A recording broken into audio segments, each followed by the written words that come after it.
You're playing. So it's only 2 divisions? No, there's Three. There might be 3, but we'll see. Depending on you should just depending go on back numbers. to the old format. 6 to 9, 10 to 13. I actually like when they open up more divisions. I don't know. You get more teams that way, and then like it plays into the thing of like, you know, teams cannot make the playoffs. Like, But you get a lot of parents whose kids like, so when we get that big age gap, you get a lot of parents. You get more angry parents. I mean, it just becomes like. Well, they don't like them, but I feel like it adds that seniorship. Yeah. Like where you. If parents are more likely to stick around for multiple years, it has that. They go parents, they're not really into that. They're like, I'm putting my kid in there. Oh, he's not playing. We're out. They don't see the, hey, you stick with something, keep going. That's it's changing before your eyes. Yeah. I mean, like, what's like the ratio of like the new to returning nowadays, Coop? I think you have a lot of new people players. all the time. New It's players not all like it the used to time. be. It's not like it's a different culture. Just a different culture. They don't stick with something. I mean, they don't see immediate playing time. I'm not doing this. That's what I'm saying. Now the players don't Or want if their that child's anymore. like a star, Right, their child. Right. they may not stick with it. May not Before, stick with that it. wasn't the case. But Yeah, the culture is changing. So it's like they don't And the have league lost its edge. No, it's not the league. It's all you can see. Well, the players make the league. No, I'm saying it's societies where you get the players, right? Yeah. So you just see that kid like they don't stick. There's no fortitude to stick with something. Cinco de Mayo.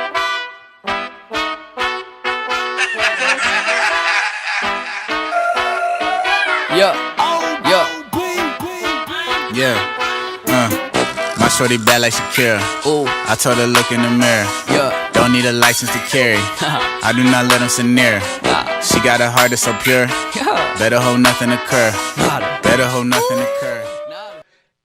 Once again, welcome back, everybody. We're here for another episode of NFL Flag Talk, where we talk about all the hot topics regarding the NFL flag. We're back talking about coaching. Also, leagues across the whole country just finished up their spring seasons.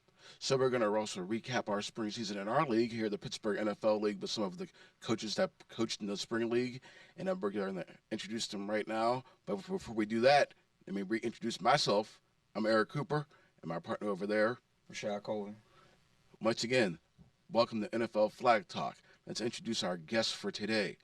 First, and you can introduce yourselves, talk about your coaching experiences and things of that nature. First, to the immediate right, Mike Pace. Yeah, Mike Pace. I've been with the NFL Flag League for, I would say, about three and a half seasons, somewhere around there. So coached the Saints. We did 10U and 12U. So coached 2 teams this past season. It was a really good experience. So I'm Calix Clark. I'm an ex-player and now coach for the Patriots in the 12U division. Jordan Godfrey, also former player that turned coach. All right. So, what made you guys want to get into coaching youth flag football in the first place? Anyway. Well, I didn't think I actually wanted to get into coaching. I just wanted to have something for my kids to do.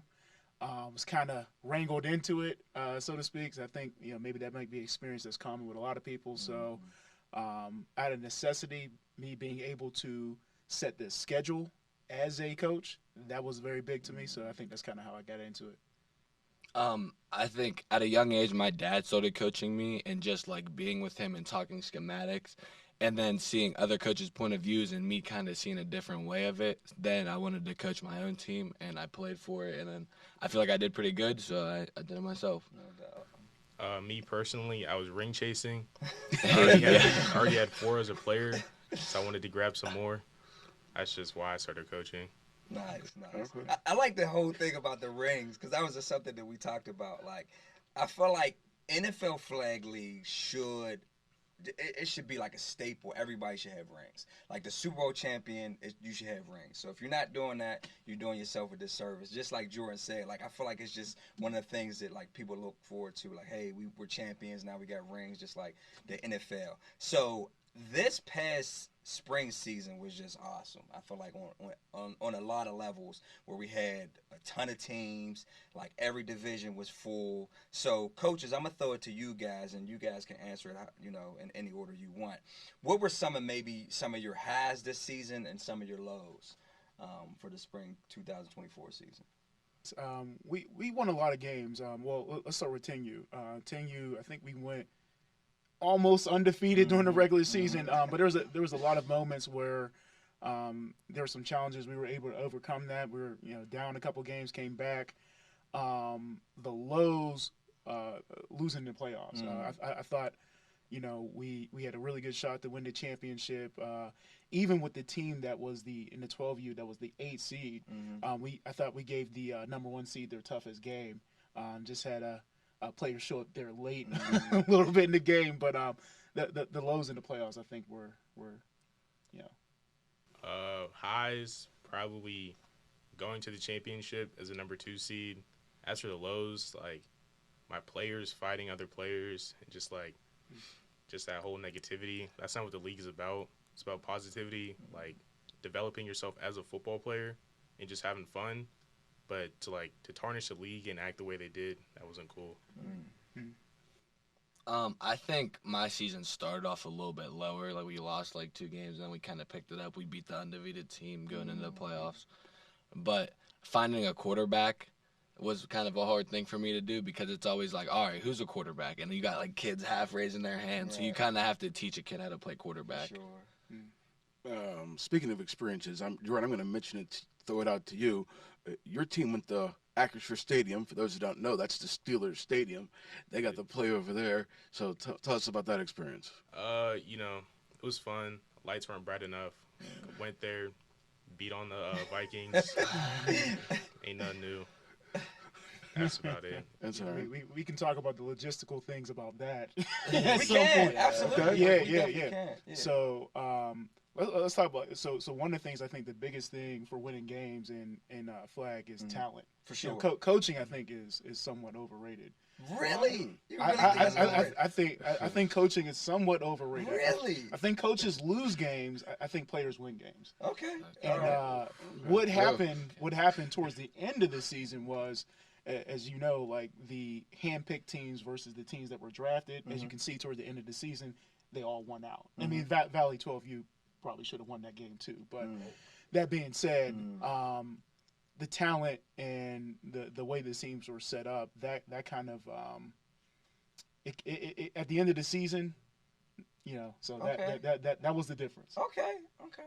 All right. You guys got opinion on that or not really? Honestly, I'm the complete opposite. Coaching only goes so far until it just becomes a talent thing. If you got it, you got it. If you don't, you don't.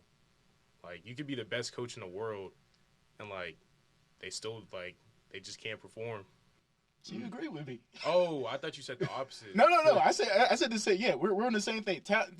Coaches lose games, players win games. Okay. It's about talent. Yeah. And coaching can all things are equal. Yes, coaching is that variable, but talent is the overriding factor that allows you to win a game.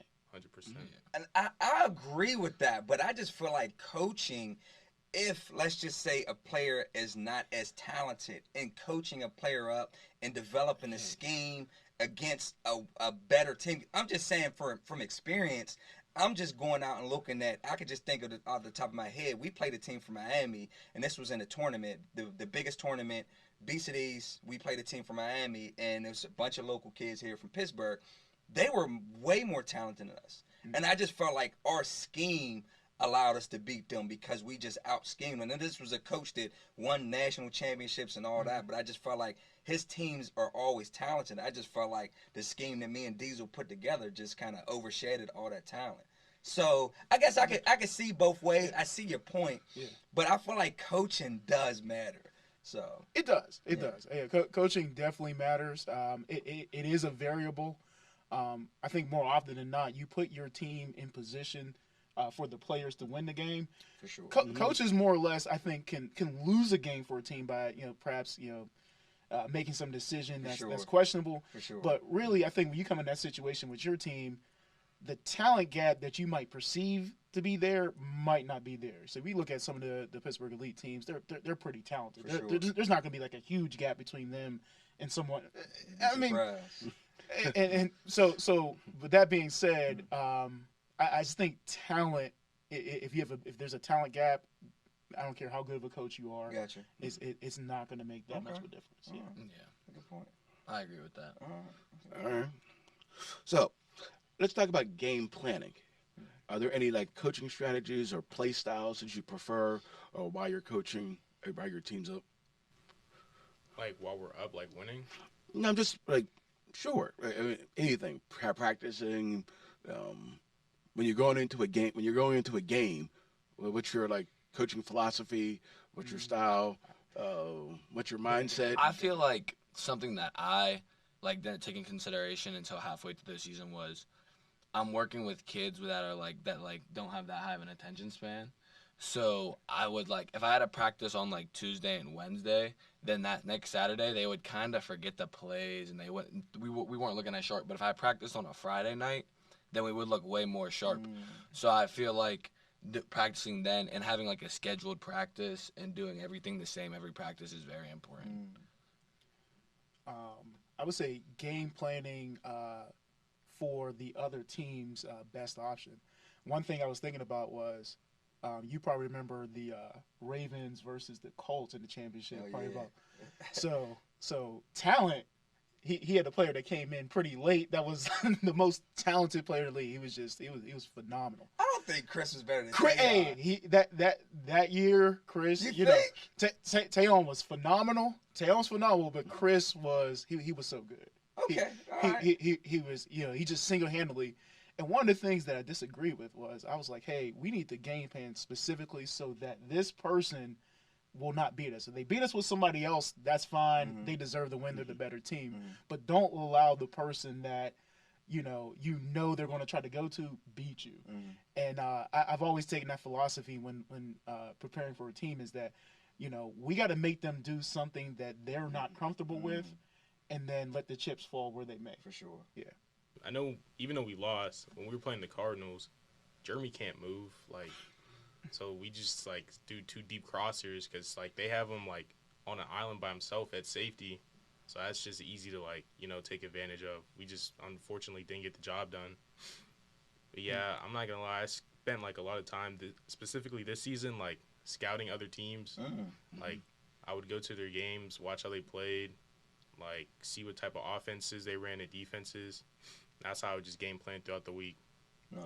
All right. So we kind of talked about practice a little bit. So thinking about the start of a season, how do you come up with like a practice plan, and how do you implement it, and why do you do what you do? So for new coaches or whatever, how do you say, okay, I got this new team. How am I going to come up with a practice plan to be able to get these kids in the right position, figure out what type of team I have, and how can I implement that so I can have a successful season?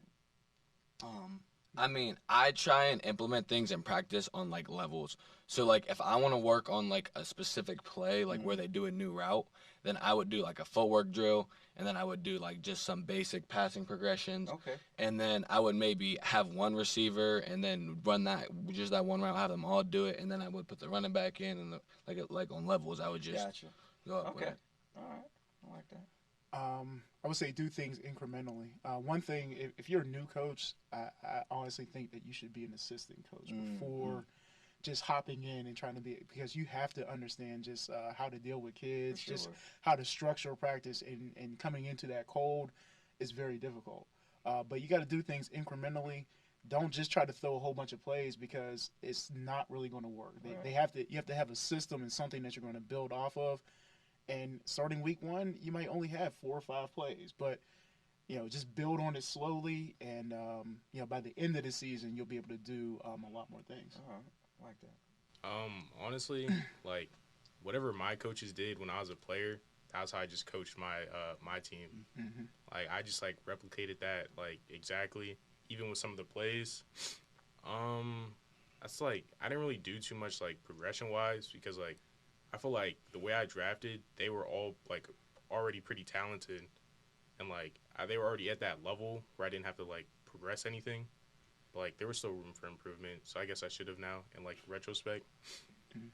Well, hindsight, I mean. Okay. So in your practices, can you share with the viewing public some of your effective drills and exercises that might have helped your team improve that you've done in practice that you saw, but they were like in. I would say one thing that I focus on is with the quarterbacks, and there's a lot of drills you can do to make sure that a quarterback leads a player into a spot to where they'll be able to catch the ball and not throw an interception. When you get to the 10U, 12U, even the 8U, I think the biggest thing is to have the quarterback not throw it to the other team. That is so tough in this league, and really we do a lot of drills to sort of help the receivers sort of know how to sit into zones and help the quarterback sort of lead the receiver away from the defender. So I think quarterback drills with the receiver, you got to get everybody involved in these drills. You don't want to have people standing at practice, but a lot of times in the beginning of the season, we're doing things to help the quarterback get prepared. Yeah, actually, if I'm going to share a specific drill I use for that. I would have 2 safeties because I wanted to, because I feel like my team was missing like that dog or like trying to go get the ball, which I feel like I had as a player, like going to get picks, like kind of lurking. For sure. And so I wanted to have I just had 2 safeties and I had 2 kids running like a fly route and I would just rotate them. And I would have the quarterback, it'd work on the quarterback's decision making and like looking off. And then also the safeties going to intercept the ball and the receivers going up to get the ball. And I found that to be a very good drill to get our deep passing better. As you saw halfway through the season, we finally got it together. For sure. Yeah, we just worked on a lot of decision making.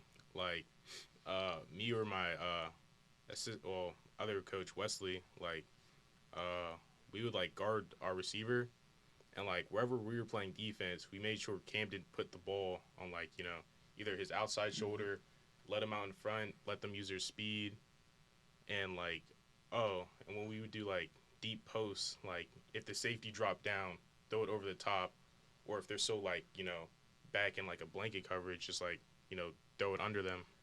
That's about it though. Okay. All right. So coaches dealing with parents is probably the I don't want to say can make or break your season, but that can add to the stress level of coaching. So how do you guys like look at like dealing with like some of the parents? Like, do you have a philosophy or do you already have like a game plan? Like, all right, this is the parent that I'm gonna be put in charge of all the other parents. Like, what is your some of your thoughts, or like how did you deal with some of the parents throughout the spring season? All of the parents loved me. You got lucky then. Like, I didn't really have a problem. They all thought I was a really good coach. Okay. They liked my personality, so I can't really relate to having fun with them. Wow. Okay. I wouldn't say I had any problems either. It was just, I mean, I don't really want to say any names, but like. The season's over. You might as well. No. We don't say names. No. It's just I feel like you have to be cool with the parents for sure, because you're still coaching their kid. And I don't really like hearing anything about playing time, but I also am gonna accommodate to every player. Like I'm gonna make sure everyone plays. For sure. So I didn't really run into any problems where parents were mad. Okay. All right. Yeah, it's complicated because there's 2 conflicting priorities. So for a coach, you're doing this as volunteer. You're spending a lot of your time, and so your primary responsibility is to win the game. And this league is competitive. It's competitive. Like I've been in leagues, church leagues, where the goal wasn't to win the game. It was just to everybody have equal playing time. The coaches all understood it. We rotated, etc. In this league, it's about winning. So coaches, we're volunteering our time to win. The parent wants their kid to play. They don't care if we go winless if their kid is the star of the team. Right. So there's 2 competing priorities, and I understand both sides. And you try to make sure that everybody plays. But my philosophy is, when my kids first game in the league, I did not care if they played.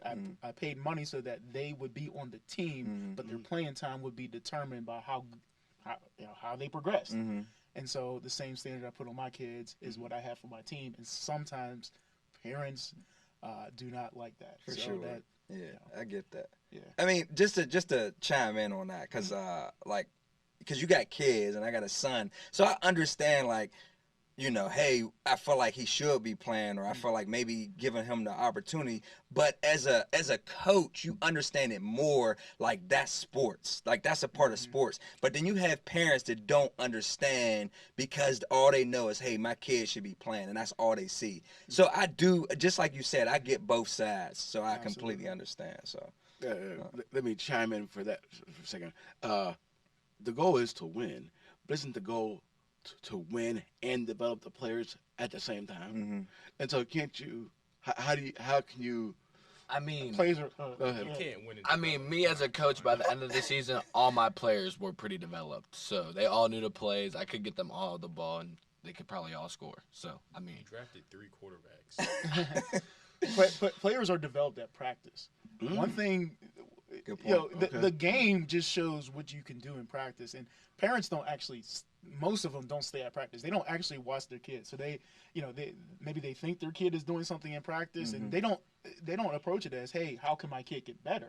They just say, hey, why is my kid playing? Right. But they don't actually like, hey, do you watch practice? Do you see, like, if your approach is different, then you would take that feedback and go, all right, well, let's go work on this. But most parents don't want to do that. Amen. They don't want to do that. So. Right. Amen. But I think it's just like the teacher aspect. Like, hey, I'm teaching your kid.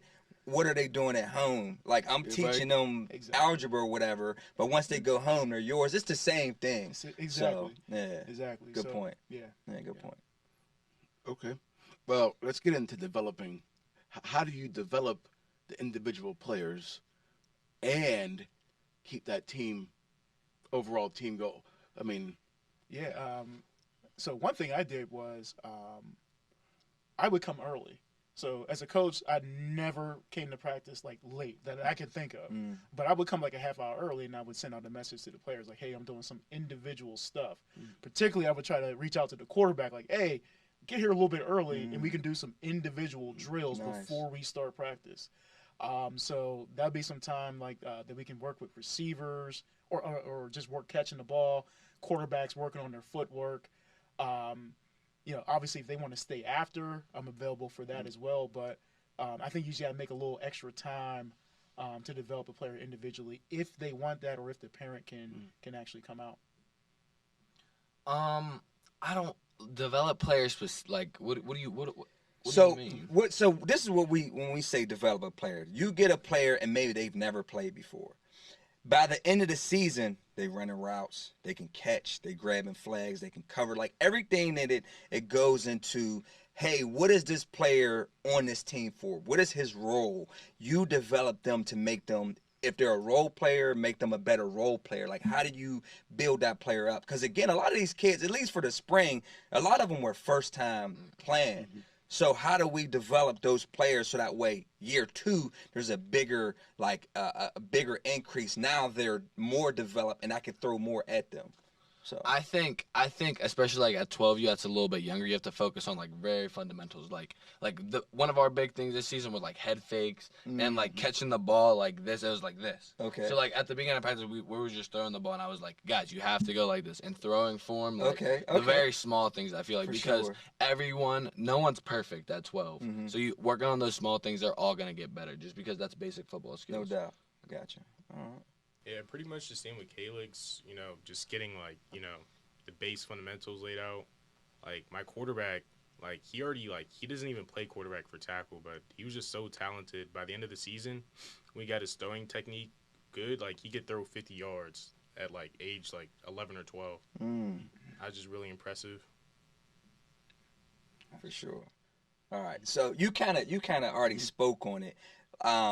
Thinking of even either this year or maybe years prior or whatever, have you ever coached a player and he's just developed so to the point where it was like, oh my God, I feel like I really poured into this player and now I can see it and now I'm benefiting from it. My team's benefiting from it and we're winning. Have you guys had a success story like that where it was just one player that you had that you really poured into and that player developed?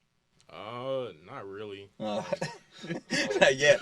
You didn't get to that point yet. It's because like I don't know, like the team that I drafted, they were so talented from the start. Well, a couple of them did develop well, like Jace and Cade. Like they really got their hands better towards the end of the season. They're looking a lot faster, just a lot more skilled.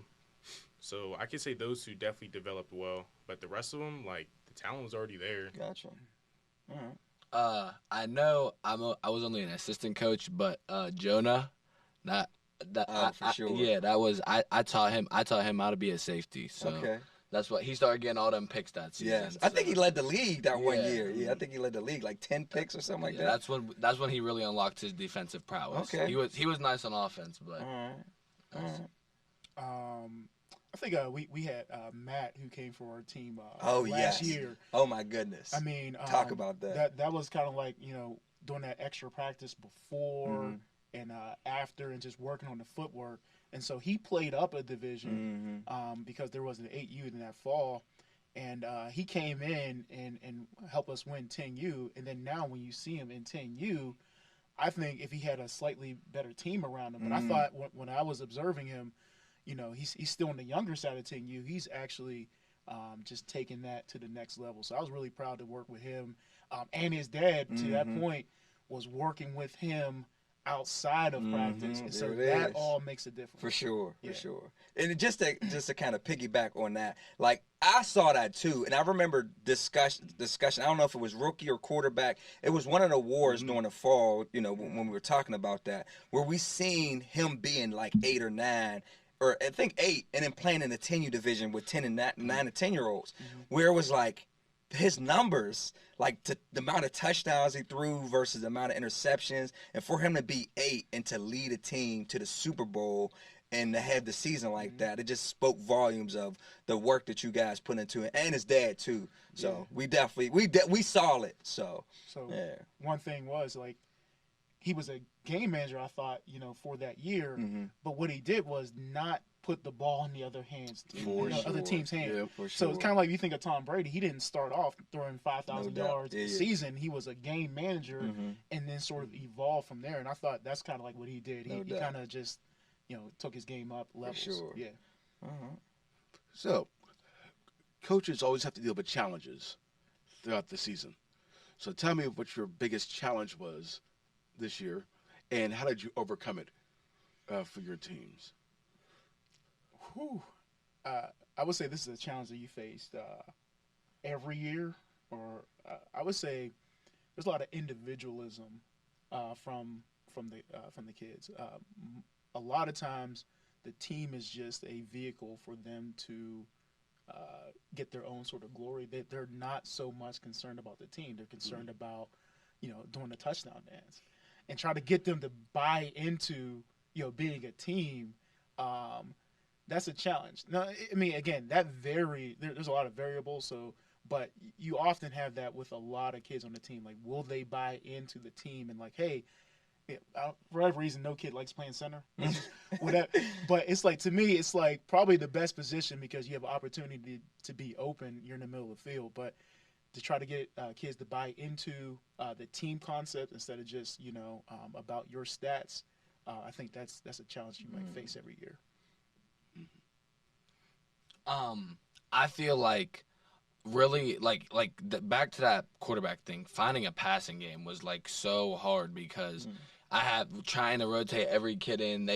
My quarterback needs that timing, or maybe we get open on a deep ball and then it's a bad pass or it's overthrown. Just trying to find that timing and that rhythm in the season was just so hard for me. So we just kept the ball on the ground. No doubt. Yeah, the whole time. I got you. Just like attendance, like some of our players' attendance was poor. Like we just had a lot of part-time players. Like you paid to be here, show up. Like, what else? Definitely like tensions and emotions. Like a lot of players bickering amongst themselves. I definitely feel like, because they might have been better than this person, they could talk to them any sort of way. That's not cool. Like, we're all here to do the same thing. Is it playing to win? That's your teammate, bro. For sure. And instead of like telling him to shut up or you suck, why don't you like help him get better? Like, get them to that point. That's a real teammate. Yeah, good point. All right, so at any time during the season, you guys are down in a game or whatever, you're losing a game.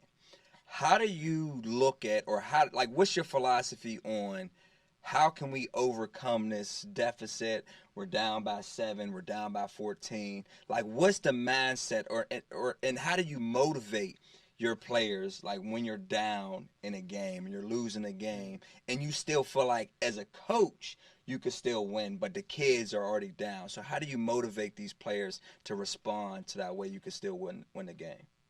I mean, at first, like when you first go down, you as a coach, your reaction cannot be negative because if that happens, then you might get a meltdown, and if you can't let that happen. You can't let a kid start like slamming his flags around or any of that. So you have to be like if they go up, the first thing I'll say is we're good, we're gonna get it back.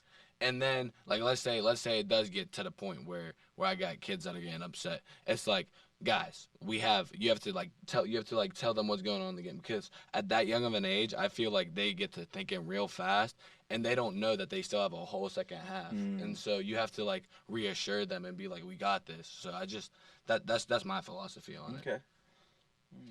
To piggyback off of what he said, like, you can't panic, because I think as a coach, you can panic, but you can't allow your team to see that.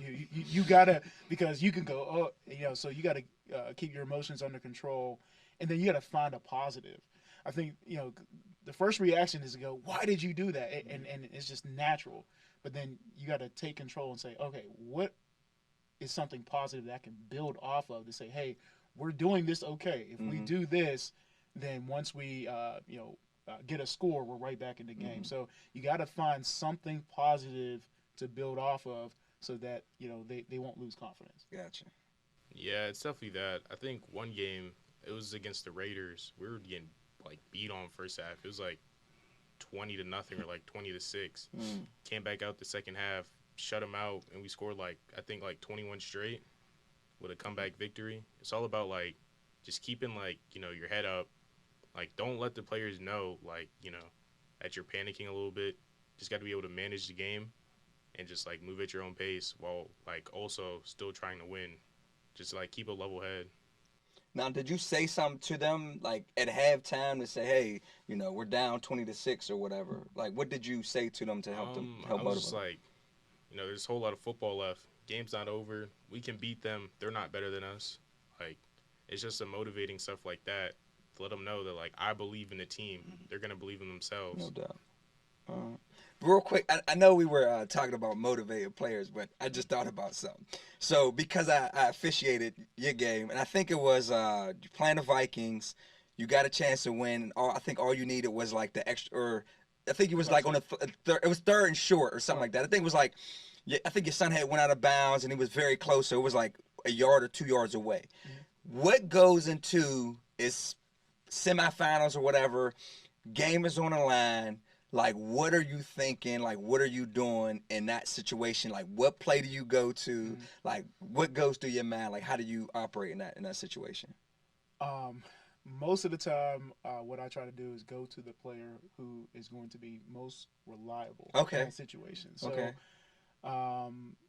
so because in that situation, you can't have someone make a mental mistake, right? So and oftentimes I think the other team might know what you're going to do, but a lot of times if you can execute what you want to do, it doesn't really matter. Yes. Right? So go to someone who's going to be reliable. You don't necessarily have to force it, but just go to somebody who you know is going to do the right thing mentally in that situation. Sometimes it doesn't work out. No matter what you try, sometimes it's just not going to work out. But that's my philosophy: is go to somebody who you can rely on in that situation that will do the right thing. All right. Did you guys have a similar? Yeah, I agree with that. Like, especially when I played, like, in goal line situations, everybody knew, like, Rashad was just going to have me run, like, 2 steps, just turn around, and just, like, box out, like, the linebacker. Like, they couldn't stop it. It was reliable. I'm pretty sure, like, we never failed on it, really. Like, I just, like, go to the goal line, turn around. It's like touchdown. Now, when you say reliable player, I mean when I'm thinking of a game, I'm gonna give the ball to the hot player when it gets to the end of the game. That's what I'm thinking. Now, I guess that could be a reliable player, but that's what I always did. I always think was the hot player, never my best player. Because like again at 12U, is there really a best player? Like I feel like they all. I feel like they all have their days. Yeah, but that's true I feel too. like they all have their That's days. true too. I mean, that's a good point. That's just not like, I don't know. Like, you definitely have a best player. Like, your first round pick should be your best player. You would Unless think. you're a parent. I don't. Yeah, You I would was think. like, not for your sake. We've seen what you did with your first pick. But look, real quick, do you guys have a like, hey, this play's gonna work? We're at the 5, 9 times out of 10, I have this play and I know it's gonna work. Do you guys have that play? Yes. And it's successful? Yes. Do you mind sharing? I mean, Yeah, the season is over. Like, do you mind sharing the play? I mean, it's the 3 across and wait, and then the other one goes. So you saying that like the tight end 3 or people, somebody goes behind? here, and then he waits and he goes. He's wide open every time. Every time. Yeah. And I can run it to From whoever. Shaw's playbook. I got that from his playbook. I have that one. But then we had like a bunch left, and like, you know, they would just get confused off the bunch. I'd have like the person in the back do a delay like out to the flats, and then, you know, we couldn't stop it. Like, we weren't even in goal line in a lot of situations because like we were like a super pass heavy offense, so we just aired out, you know, score, and then I guess for like the extra points it was a goal line, but you know, I'd either just do like the 3 slants, have the center come under, or that bunch left play. Okay. All right, Mike, you got Kind of similar. Like a lot of times in goal line, teams go man and they don't know how to switch on the goal line. So a lot of those plays is just to try to get the rub off of the man coverage. Yes. So that's usually what we'll do. So yeah. Same philosophy. Yeah. Same philosophy.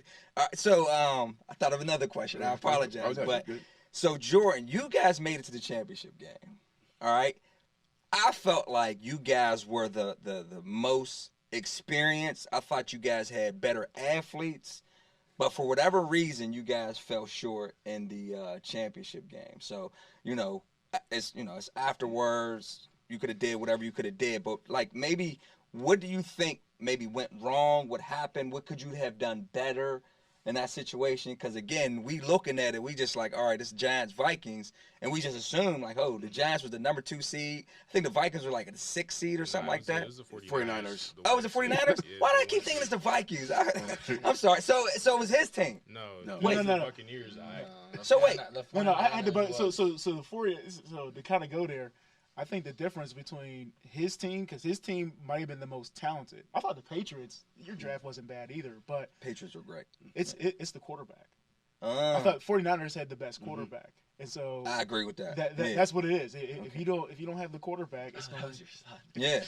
I mean, that's a fact. I mean, But I knew how to beat him. For sure. But like I said, we missed our best player of the first half. Yes, you did. So I repped that game. we would have beat them because I know how to beat them. But but now, did you guys, again, not to cut you off, did you guys play? You played during the season, right? The Buccaneers. No, the 49ers. No, I had the Buccaneers. Now, my son played for the 49ers. Right. But you helped. So you didn't help coach the 49ers? No. Oh, I don't know about that. Okay. That might have been just during the playoffs. Okay. But we would have taken them out. Okay. I honestly believe we would have taken them out. Okay. Yeah. All right. So. So championship, it was, losing, that was really rough. I definitely could have called better plays. Like, we could have called better plays. But then it just comes down to, like, defense, just blown coverages. Like, people leaving their zones when they're not supposed to. Like, they send somebody in motion, and they're just standing still like they have, like, cinder blocks on their feet. Like, especially when they're a man, like, follow him. That's still your man. Like, just stuff like that.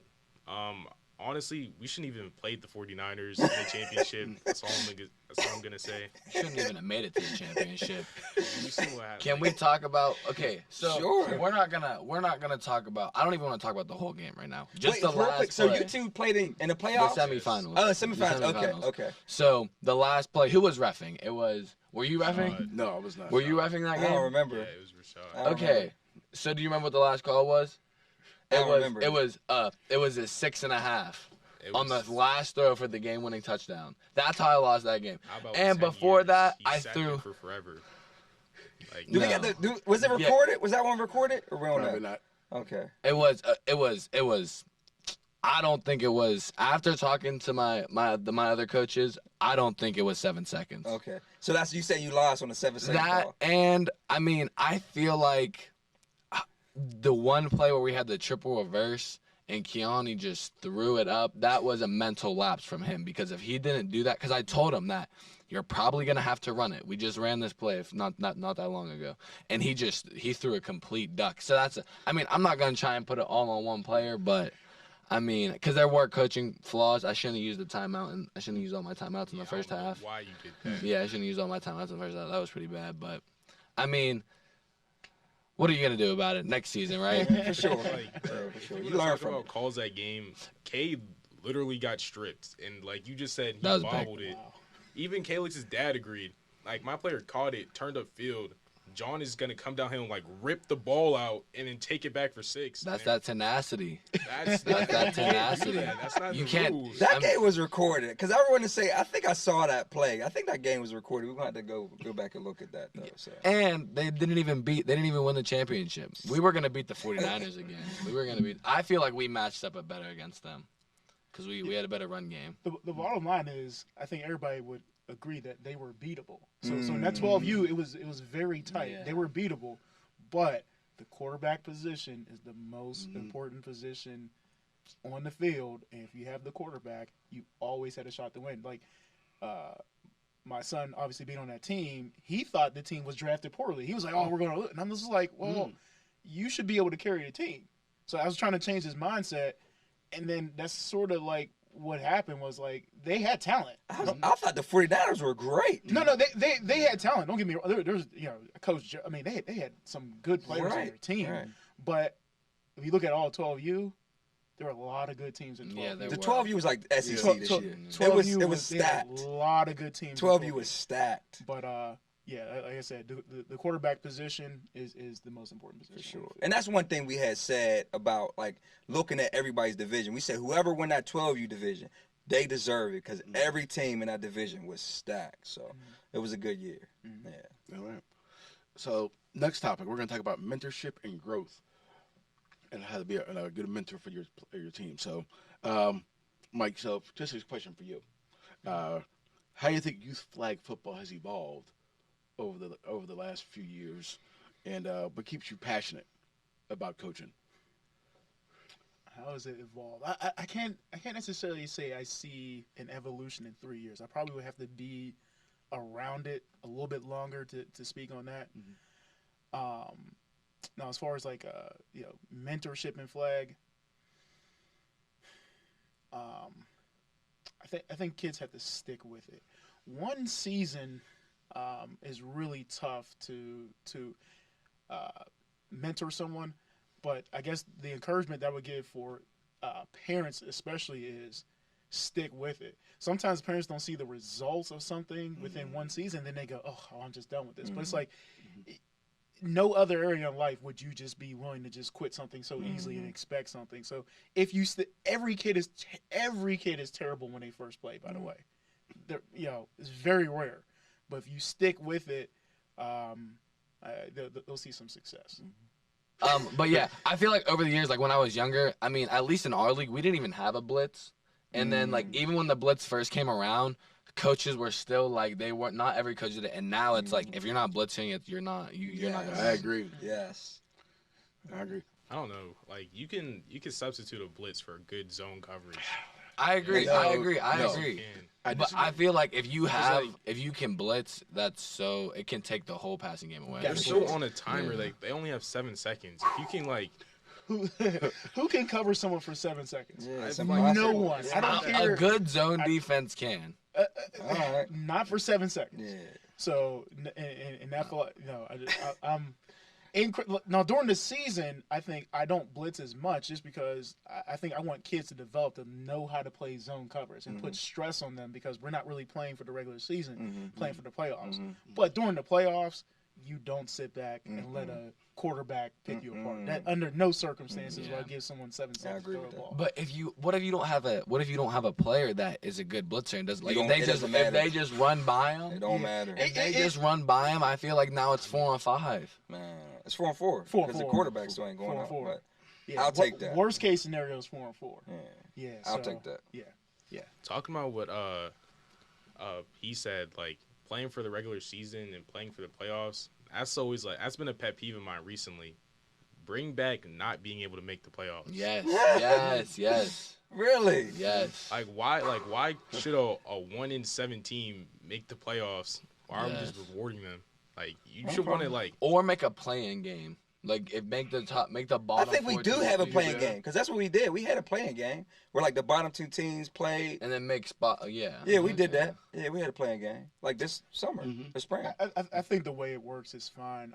Particularly because a lot of times there is a talent spread. So if you're the 1 seed, you get to play the 8. More often than not, you should win that game. So I don't think that's been so much of a factor. The other factors, as far as like how talent is distributed, if you can bring a team versus a drafted team, those I think are more important factors than the playoff seeding. The playoff seeding usually works itself out, but yeah. Yeah, I have a question. So there wasn't any teams in 12U who brought a whole team, right? Vikings. Yeah, Was there a team in 12? Was there a Vikings And the team? Bears. I didn't Yeah, play But, them. but yeah, and so But the the Vikings Bears weren't even that good. Yeah, well, the Vikings were the Bears A were team, kinda right? nice. So it's not like in-house where you take minus the travel teams, right? And then you take that remaining talent and then divide it by 6.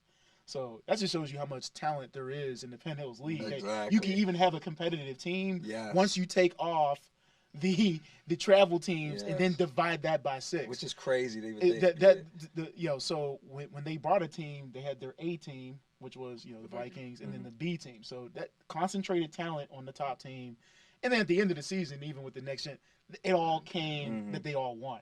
And Vikings probably should have won 12U. I think we understand that, but all those teams wound up winning. So that's pretty much what it is. I don't know. I still feel like because I think somebody else said that. I just feel like because you're saying like it's the athleticism, it's the players or whatever, and I still feel like it's coaching that goes into that. That's just me. You It's know a what I'm factor, saying? but like I said, it's a variable, but talent's like the huge variable. And so if you have talent, if all things are equal, For sure. then the coaching For is going sure. to make a difference. For sure. Yeah. Okay. I feel like it would be cool. Like, you remember how we used to, like, coaches could keep their players? Yes. Yeah. Can you still do that? Yeah. I mean, I always I hated that. Really? I think But you're the if only the one. Valley- I but think if you're the only Valley one. Prep teams can do it, then I feel like we should be able to do it too. Yeah.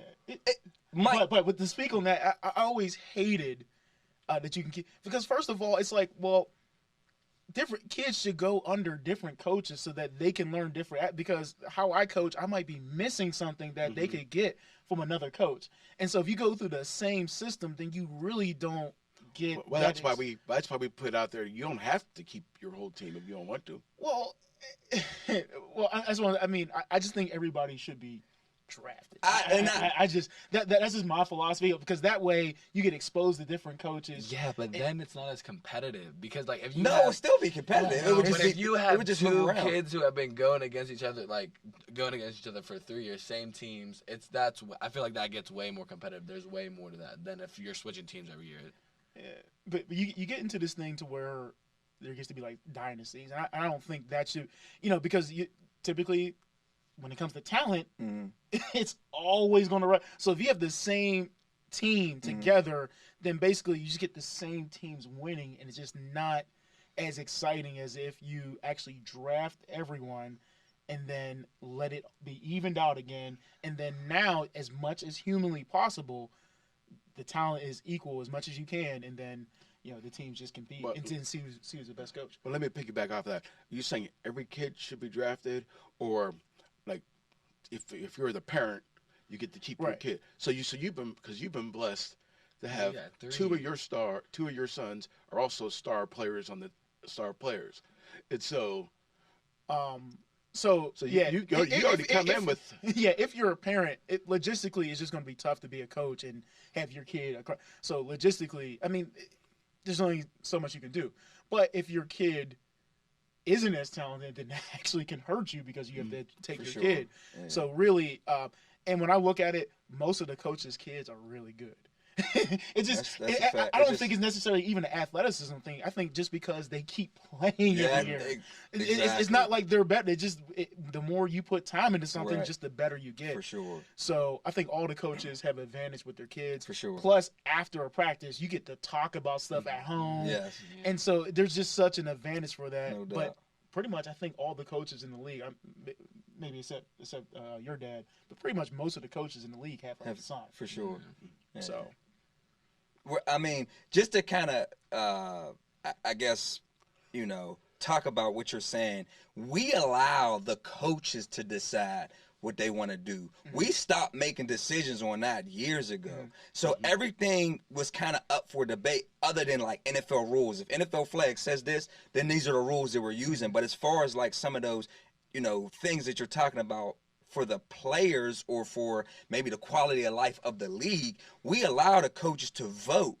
So if the coaches decide, hey, we don't want to draft like that, we don't want to be able to keep the players, it's up to you guys. So yeah, I think the draft, and it's one of the things I really like about the league is the draft. I think that's probably the best part of this league. Here's what I would say, because to me, talent is what wins. Mm-hmm. And so the coach's responsibility to go look at the kids and evaluate talent. The season, I think, is won and lost in training camp.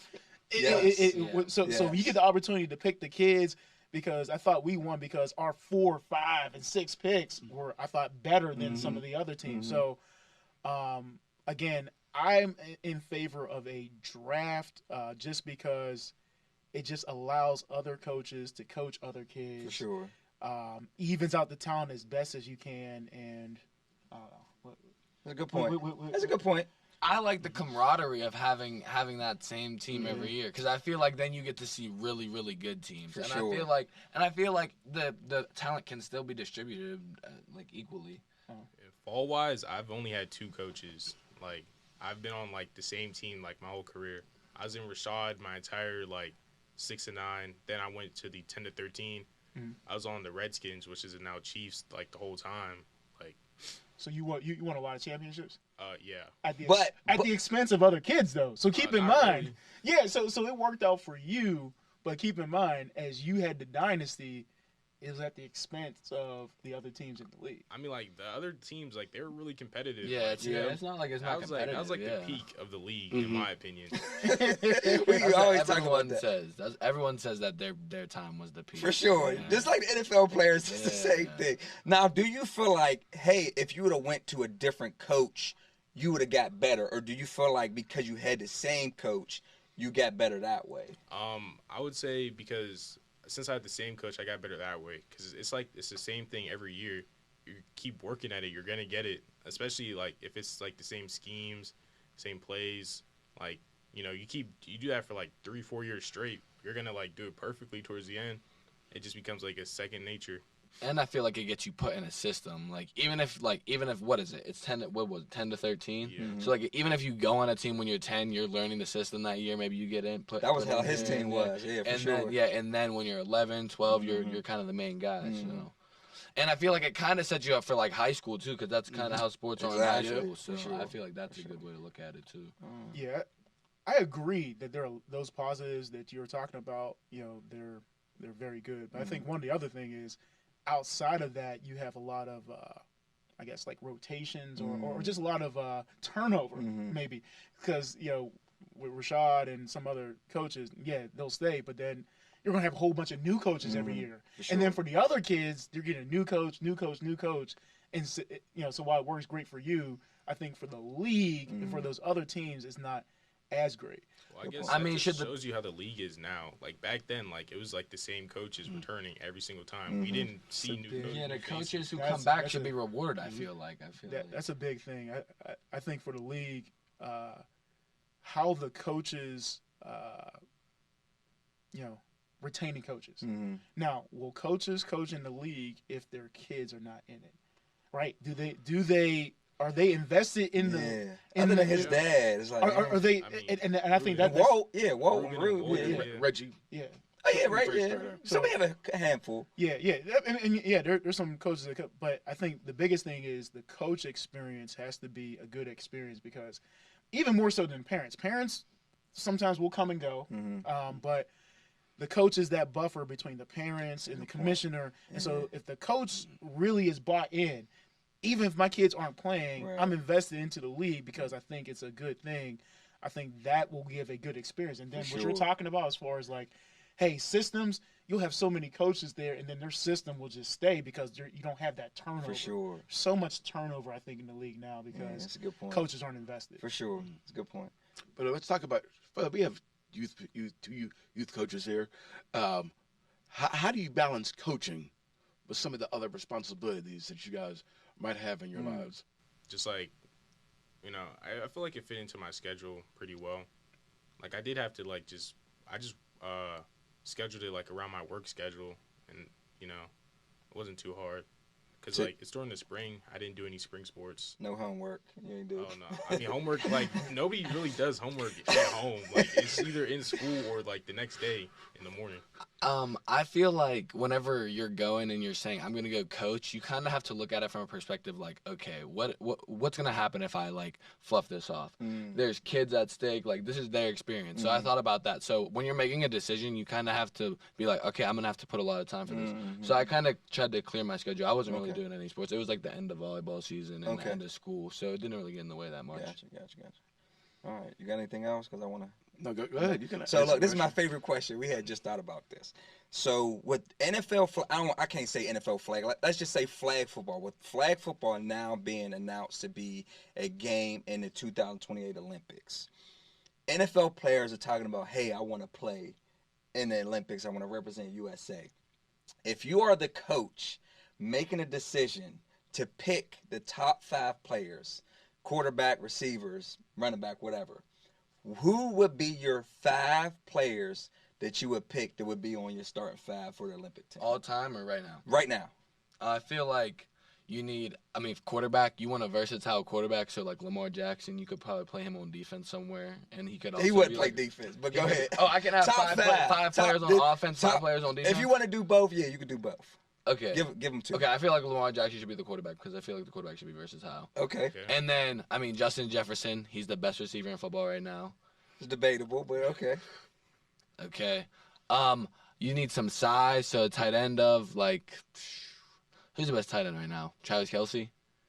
I mean, I don't know. Tight ends, or Darren Waller. Like, Darren Waller retired, so you can't pick him. I can't? No. Dang. Okay. Just don't get a tight end. Just have, This is his team. Let him pick his team. You need some size. So I want Travis Kelce, be the center. Okay. And then, Tyreek Hill, speed kills, right? Okay. Was that 4 or 5? 4. All right, you got one more. Wow, one more. Dang, wow. You got Lamar Jackson, Justin Jefferson, Travis Kelce, Tyreek Hill. One more player. I feel like I got to go with Jonathan Taylor. Okay.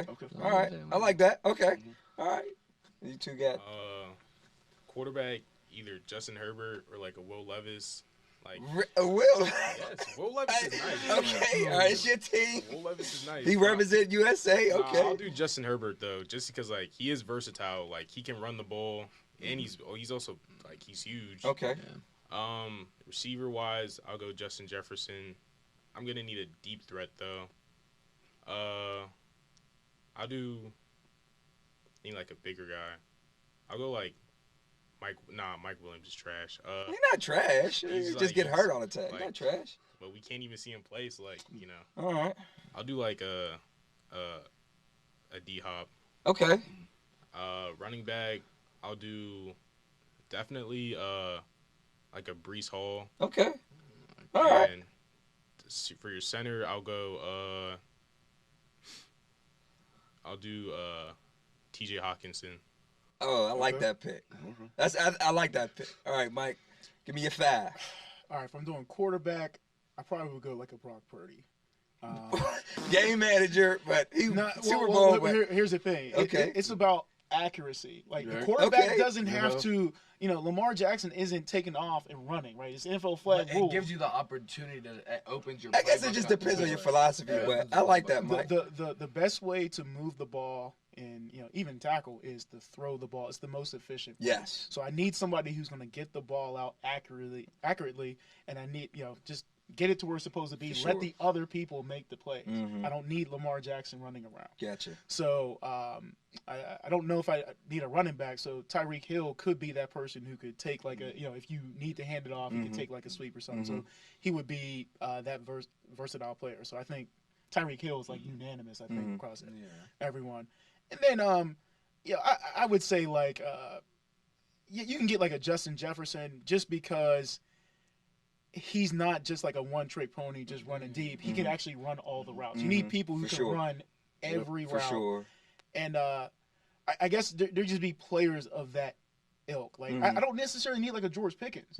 Like filling up. I mean, those are low percentage plays, and the field isn't that big, For right? sure. So I need people who can work the field No doubt. and make people Very miss. smart. So This is coach talk right here. I don't know if I giving you 5. I'm sure I probably only gave you like 3. But we need 2 more. Just give me 2 more. Man, you got all NFL players. Like maybe Take your Ayuk. pick. I mean, this is Okay. okay. Somebody who can just run routes. And, Okay. Give me one more. You know what? Travis Kelce might not be a bad idea. He's not. I'm He's just not. I'm just done out just because if you needed like a short yardage, you needed just somebody box out and just be bigger than For the sure. other person. That's a good strategy. Okay. You getting goal line, so maybe like a Nice. Travis Kelce. I like that. Yeah. I like that. Now, how does like NFL football translate to flag football? You think? Like, do you think that they would like? How does flag grabbing translate? So this is me. I feel like those players, they already are the best at what they do. Yeah. So being able to grab flags would probably be the hardest thing that they would need to learn. Everything else they'd be able to do already. Because it's the same thing with flag. When these our flag players go to tackle, they already know everything they need to know other than tackle. So I feel like it'd be the same thing. So the transition, I don't think it'd be that tough. So. I mean, Go ahead. I was about to say, I think the professional flag players would probably mop the NFL players. I want to see that. I want to see that. It is a different game It is. than tackle. It is. Like on offense, like when like the professional flag when they're on offense, okay, yeah, they might struggle like to get their flag pulled, but on defense, like that's like saying like a Tyreek Hill, like if they match up 1-on-1, like Tyreek Hill's torching them every single time. Yeah, I know. Yeah. It's like, See, but you understand, like when I say it's a different game, like the field is not the same size. So True. like the field, so all these the advantages schematics that you are so have in a traditional football game, it's a different game, and because they've been practicing it, because they've been doing it, you can't just take 5 NFL players, put them on the field, and think they're going to beat the professional flag team. I do agree with that. Yeah. I do agree with that. I just don't think it'll be. Maybe it won't be as lopsided either way. No, I mean they're professional athletes For so sure. but I don't think that they would really stand that much of a chance to beat a team that's been playing Really? flag It's like- football. Okay. They play flag football because they couldn't make it to the NFL. Yeah, most that's likely. true, Like, too. So it's just like That is Like, what tier of athletes? Those flag football players well, are. listen, They won the US. They won the Olympics. Like, Yeah, nobody the- Like just that says, team like, is nice. the difference yeah. between Yeah. athleticism Yes. between an NFL player and a player that doesn't make it is They are a lot smaller Yes, than I what you would agree give with credit that. for. Those So- dudes so is you- nice. Yeah, they're not running past these guys. For They're- sure, and they're they've not. been playing the game for long. You can't just take 5. Like you've seen this through life, through basketball, right? You take like 5 inner city kids and you think they're just going to beat the team in the suburbs. It never happens because you have to develop, how to play the game, how to sure. move the ball. For sure. You can't just take 5 people because they're the best athletes and just think they're going to win. It's not going to happen. Good point.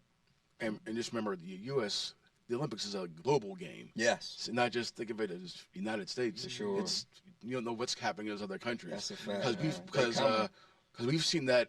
At least I've seen that in the international game and the youth flag football level in the tournaments. Teams from China and Japan are so disciplined. Yeah. It's unreal. So no, the football culture in like Japan is pretty big. Like I know we had like some international games against some tackle wise, and like they gave us a run for our money. It's like the talent's there, definitely. Okay. Well, one more thing. First of all, these two gentlemen have, like they said, played in our league before. And so one more question is, compare your playing experience to now your coaching. How was that? How that differ a little bit for you all in the league? It's like I don't know, from at least from like what I can remember, like some of like the things I see my players doing, I would have never did that. Mm. And like maybe that just becomes like a skill drop off, maybe, like but it's just like I know I wasn't doing that stuff at this age, so like why are you doing it? Mm-hmm. That's pretty much it.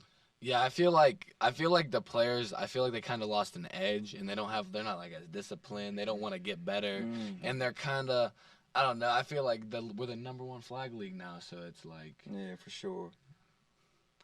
so it's like they kind of think they're better than they are. It's not as gritty.